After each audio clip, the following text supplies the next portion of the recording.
Dalam seri yang ke-9 ini didukung oleh para pemain Ferry Fadli sebagai Arya Kamandanu, M. Abud sebagai Arya Dwi Pangga, Eli Panca sebagai Nyi Rongkot, Lili Nur Indasari sebagai Nari Rate, Yuli sebagai Palastri, Nusri pembawa cerita.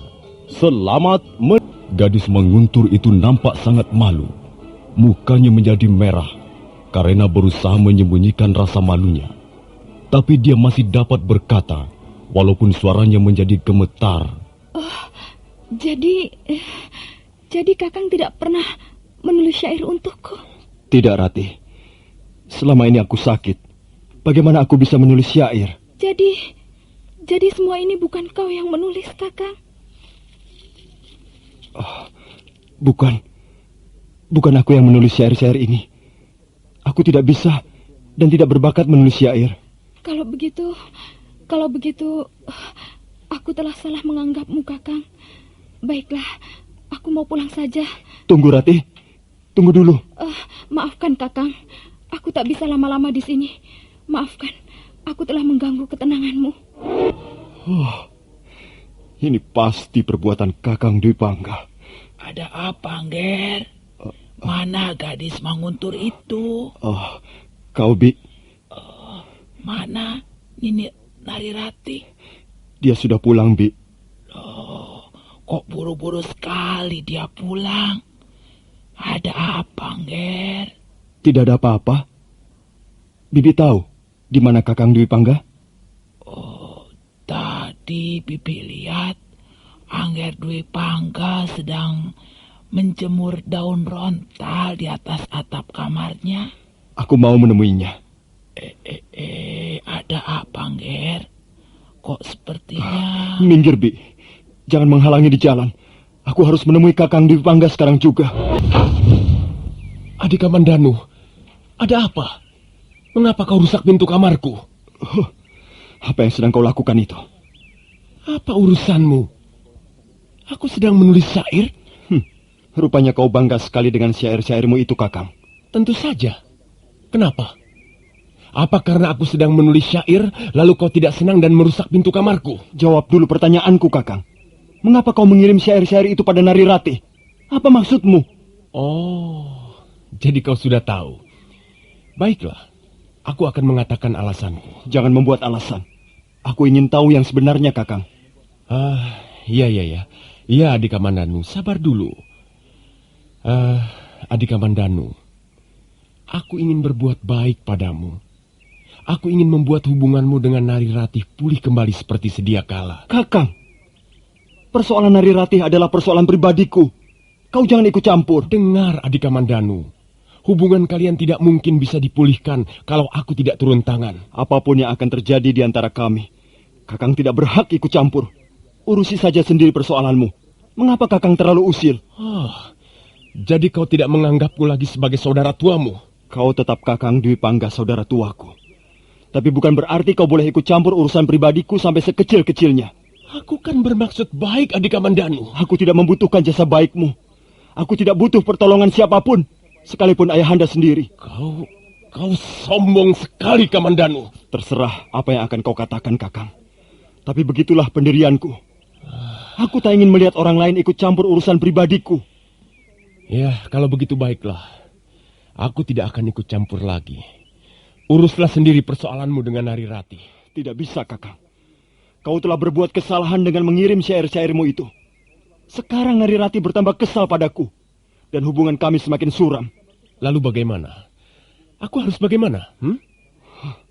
Aku tidak tahu kau harus bagaimana. Tapi yang jelas, Kakang telah membuatku kecewa. Kakang telah menyakiti hatiku. Dan aku tak mudah untuk melupakannya. Ya, terserah kalau begitu. Mulai sekarang, kita saling menjaga diri. Aku tak akan mencampuri urusan Kakang. Tapi Kakang jangan coba-coba ikut campur urusanku. Sekalipun dengan dalih ingin berbuat baik. Baik, kalau memang begitu kemauanmu. Dan mengenai Nari Rati, aku bisa menyelesaikan sendiri persoalan kami. Tanpa harus mengikut sertakan syair-syairmu itu. Buatlah syair untuk dirimu sendiri, Kakang. Karena belum tentu orang lain senang mendengarkannya. Bagus. Tapi bagaimana dengan pintu kamarku yang rusak itu? Jangan khawatir. Aku akan membetulkannya. Tapi setelah itu, pintu itu harus kau tutup rapat. Jangan sampai gema syairmu terdengar dari kamar tidurku. Dalam hal ini, menurut pendapat Bibi, Angger Dwi Pangga juga yang bersalah. Aku kan bermaksud baik, Bi. Iya, tapi maksud baik Angger itu justru akan membuat Angger Kamandanu tersinggung. Seorang laki-laki tentu akan terusik harga dirinya jika urusannya mengenai kekasih hatinya dicampuri laki-laki lain. Aku jadi serba salah sekarang, Bi. Maka sebaiknya Angger Dwi Pangga memperbaiki keadaan ini. Bagaimana caranya? Angger Kamandanu sangat kesal karena begitu tahu bahwa syair itu bukan dia yang menulis. Gadis Manguntur itu lalu buru-buru pulang. Angger Kamandanu berusaha menahan, tapi agaknya gadis itu sudah sangat malu dan tersinggung harkat kewanitaannya. Kalau begitu aku harus minta maaf pada Nari Rati. Aku akan menjelaskan duduk perkara yang sebenarnya. Iya, memang sebaiknya begitu. Tapi apakah Angger Kamandanu akan setuju? Ya, dia tidak akan setuju, Bi. Dia sudah menutup diri untuk semua maksud baikku. Kalau begitu, sebaiknya mencari cara yang lain saja, Angger. Peliharalah perasaan Angger Kamandanu. Kasihan dia. Tidak, Bi.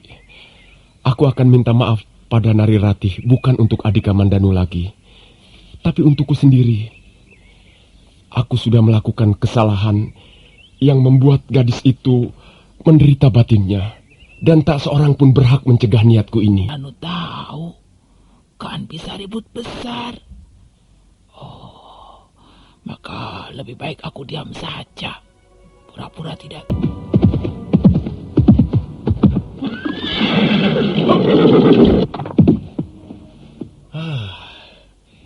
Gadis Manguntur memang rajin-rajin. Sepagi ini sudah turun ke Tegalan untuk memetik daun pandan. Siapakah Tuan? Dan apa maksud Tuan datang kemari? Aku Arya Dwi Pangga dari desa Kurawan. Apakah Tuan masih saudara dengan Arya Kamandanu? Kamandanu itu adikku. Oh, kalau begitu pasti Tuan bermaksud menemui sahabatku Nari Rati. Aku gembira dan berterima kasih sekali kalau kau sudi menolong aku. Menolong bagaimana yang Tuan maksudkan? Antarkan aku menemui Nari Rati. Oh, aku tidak berkeberatan mengantarkan Tuan. Rumah sahabatku tidak jauh dari sini. Tapi apakah dia mau menerima Tuan? Itulah soalnya. Aku datang dengan maksud baik. Mengapa dia tidak mau menerimaku? Sahabatku itu sekarang mengurung di kamarnya terus-menerus. Dia sedang tidak mau berbicara dengan siapa saja. Kasihan sekali sahabatmu itu. Aku ikut prihatin atas kesedihan yang baru dideritanya. Dari mana Tuhan tahu dia sedang bersedih hati? Akulah yang membuatnya bersedih. Akulah yang bersalah. Karena itu aku datang untuk minta maaf padanya. Baiklah, tinggalkan saja kuda Tuan di Tegalan ini. Dan mari ikut saya. Rati, Rati, buka pintunya Rati. Rati, ini aku, Palastri yang datang.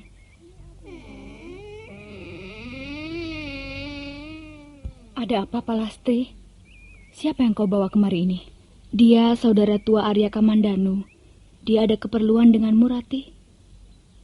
Tuan, Tuan, apa yang Tuan lihat? Tidak, aku, apakah gadis di depanku ini yang bernama Nari Rati, putri tunggal Rekianuru?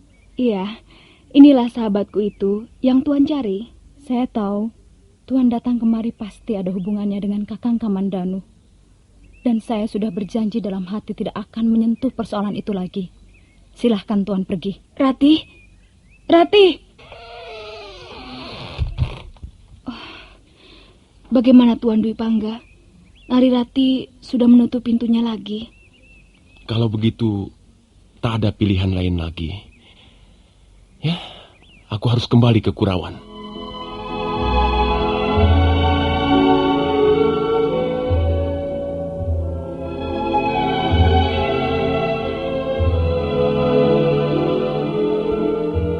Arya Dwi Pangga segera kembali ke Kurawan dengan bayangan wajah Narirati terus melekat di dalam ingatannya. Menurut penilaiannya, Narirati adalah gadis paling cantik, paling sempurna yang pernah dijumpainya selama ini. Karena itu, diam-diam Arya Dwi Pangga bermaksud memikat hati gadis Manguntur itu. Dan bermunculanlah bait-bait syair yang indah, yang tidak lagi mewakili adiknya, melainkan dikirim atas namanya sendiri. Sekalipun aku tahu pintu rumahmu terkunci, aku akan mengetuknya berulang kali. Angin yang menghembus bumi menjadi saksi. Penyesalan Dwi Pangga menyentuh ke dasar hati.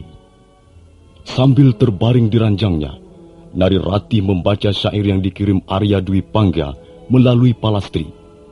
Suatu malam, dia kembali membaca syair itu. Narirati, kau adalah sebongkah batu karang, tapi aku adalah angin yang sabar dan setia. Sampai langit di atas terbelah dua, aku akan membelai namamu bagaikan bunga. Malam yang lain, Narirati membaca lagi syair yang lain.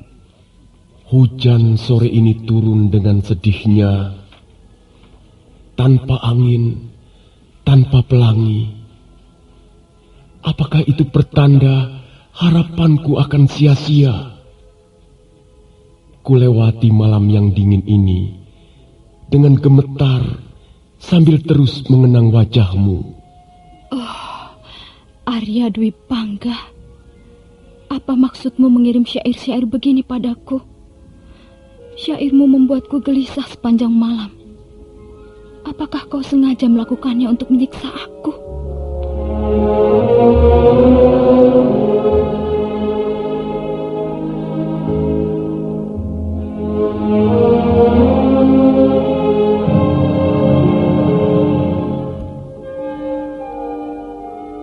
Kau pasti kurang tidur, Rati. Matamu agak merah. Dia tidak mengirimkan daun ronta lagi, Palastri. Ai, kau ketagihan rupanya. Jangan begitu, Palastri. Aku bersungguh-sungguh. Siapa berkata kau tidak bersungguh-sungguh? Aku mulai tertarik membaca bait-bait syairnya. Sayang sekali, sudah 2 hari dia tidak datang. Jadi, ya, terpaksa kau harus sabar menunggu, Rati. Palastri, bagaimana kalau aku menemuinya? Jangan terburu nafsu begitu, Rati. Nanti bisa kecebur lebih dalam, celaka kau. Kau bilang dia sering duduk sendiri di tepi padang ilalang itu. Dia yang berkata begitu. Entah benar, entah tidak. Palastri, aku akan minta tolong padamu ya.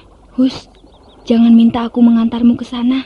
Bukan, aku akan pergi sendiri ke sana. Tapi kalau misalnya ayahku mencariku, tolong katakan bahwa aku sedang pergi mengunjungi seorang kawan. Aduh, sekarang orang tua menjadi sasaran dusta. Ini bisa gawat, Rati. Apa kau sudah berpikir masak? Kau kira aku pergi menemuinya untuk apa? Aku hanya akan menemuinya untuk memaafkannya. Dengan begitu dia tidak lagi mengirimkan syair-syairnya padaku.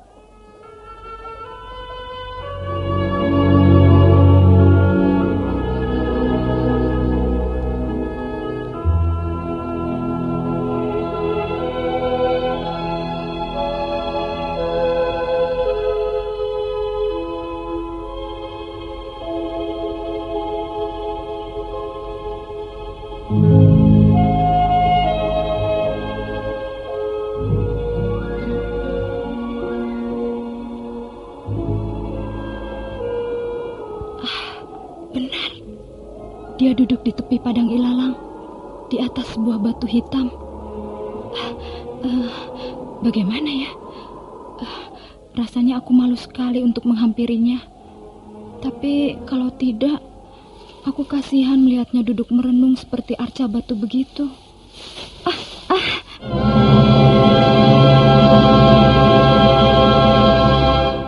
Hei, apakah aku sedang bermimpi? Bukankah kau Nari Ratih? Tidak, Tuhan tidak bermimpi. Aku memang Nari Ratih. Kalau begitu aku adalah orang yang paling beruntung di dunia ini. Ketika aku sedang duduk dalam sunyinya padang ilalang ini, tiba-tiba ada seorang bidadari dari Kahyangan dikirim untuk menemaniku. Tuhan pandai memuji. Marilah kita duduk di batu yang di sana itu. Tidak, di sini saja. Di sana saja. Kita bisa melihat pemandangan yang indah terbentang di sebelah utara padang ini. Sawah, pohon-pohon mahuni di sepanjang jalan, gunung membiru di kejauhan. Bisa kita lihat semua. Ayo, jangan malu padaku. Baiklah, Tuhan jalan di depan, aku di belakang. Kau takut aku menciummu? Tidak. Mengapa Tuhan berkata begitu? Jangan panggil aku Tuan. Panggil saja aku Kakang. Itu akan terdengar lebih merdu. Tidak, aku akan panggil Tuhan saja. Baiklah, terserah padamu.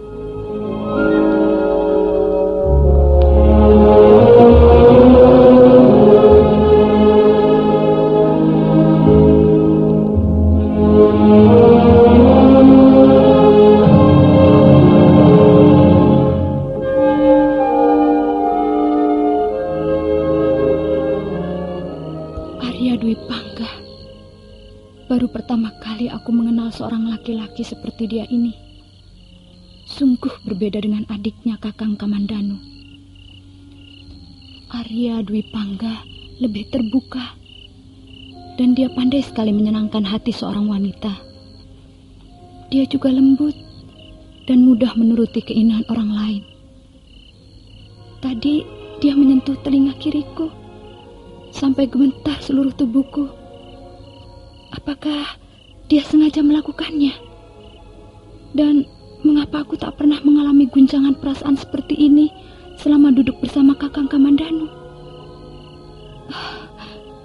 Kakang Kamandanu memang baik, tapi dia tak pernah mau mengerti suara hatiku. Dia sering menyakitiku dan membuatku kecewa. Arya Dwi Pangga, kau memang lain dari yang lain. Apakah karena aku telah terpikat olehmu? Jika hari telah tidur di pangkuan malam, kukirim bisikan hatiku ini bersama angin. Biarpun bulan pucat kedinginan, biarpun bintang merintih di langit yang jauh, aku kan tidur dengan tenang sambil memeluk senyummu dalam kehangatan mimpiku.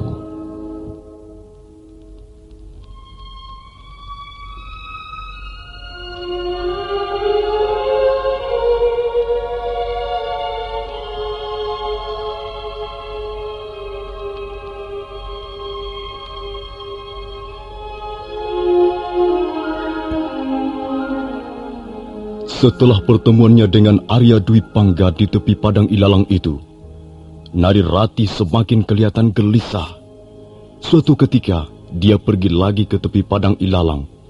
Dan dia sangat terkejut. Bukan Arya Dwi Pangga yang dia temui di sana. Oh, Kakang Kamandanu.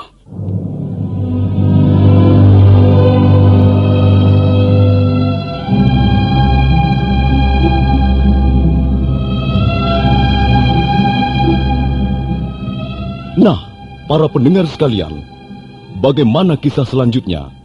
Apa yang akan dilakukan Nari Ratih begitu melihat Arya Kamandanu duduk sendiri di tepi padang ilalang? Silahkan menunggu jawabannya dalam seri berikut. Sampai jumpa.